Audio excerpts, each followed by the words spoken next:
Next up, number 18 in the Slasher Classics collection is Sleepaway Camp 3 Teenage Wasteland.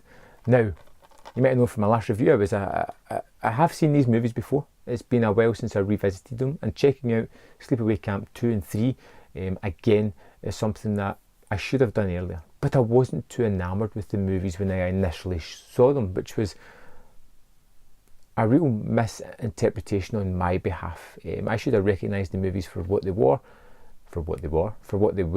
and that was down to me probably just not attuning myself to that, because these are ahead of their time, way ahead of their time. These are self-referential, meta-type horror movies that reference the slasher genre several times, poking fun at it while still being part of it at the same time. It is a fine line to skate, and it's one that if you're not prepared for can tip you over into thinking that these aren't good movies, when in fact they really are. You know, we have Angela back yet again, another outstanding performance by Pamela Springsteen, who just brings this character to life. She is so energetic and fun and just enjoying the camp life, but has this really hair trigger switch, and if you do anything that just kind of moves the needle on her moral compass, she is going to decimate them in fun and elaborate styles. And this time around we have the reopening of a camp, renaming, where Angela has already slaughtered several people in the previous movies, and we have a cast of varied characters there, all people who don't really mix too much. We have a sort of cross section of society that Angela is going to decimate in her own way.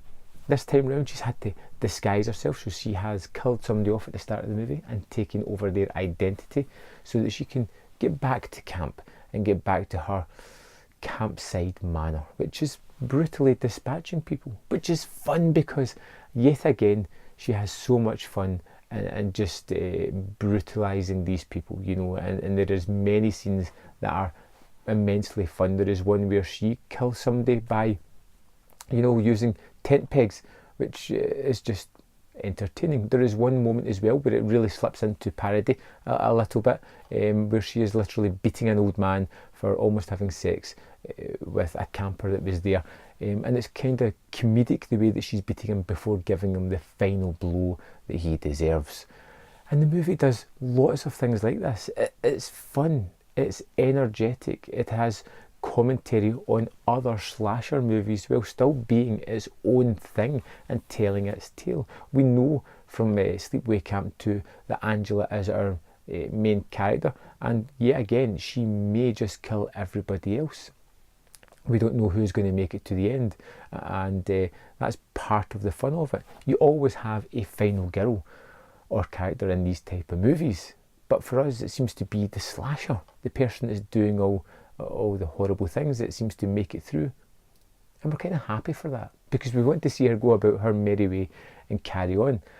For me, I'm really disappointed that we didn't get many more Sleepaway Camps, because going back to it, I'm really enjoying the fun nature of them, the over-the-top, tongue-in-cheek nature that these movies had. And I would urge you to go back and check them out again. If, like me, you kind of wrote them off the first time you were watching them. They're way better than I initially thought. And I've got a feeling that these are the kind of movies that, on repeated watches, is going to go up in my estimation. Now, there is some special features on this disc. There is the Sleepaway Camp 2 trailer, the reversible sleeve, the 88 films trailer, deleted scenes, which is kind of basic stuff, but there is one thing that I really enjoyed, which is Unhappy Campers, an interview with academic Mikael Coven. And this is fun. This is one of these guys who you can just sit and listen to as soon as he comes on and starts to tell his urban legend tale. One that's familiar, that you've probably heard before if you're into horror movies at all. But he tells it in such a manner that makes you sit up and pay attention to every word he is saying. And he has some really good insights into both Sleepaway Camp 2 and 3 that I hadn't thought about. Something that kind of opened my eyes a little bit about the movies, as well as praising them.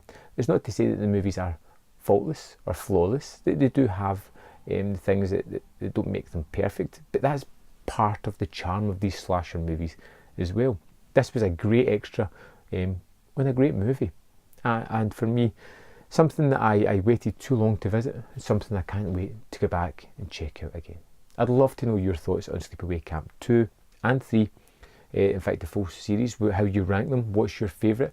Let me know in the comment box below, and I will see you next time on Man vs Film.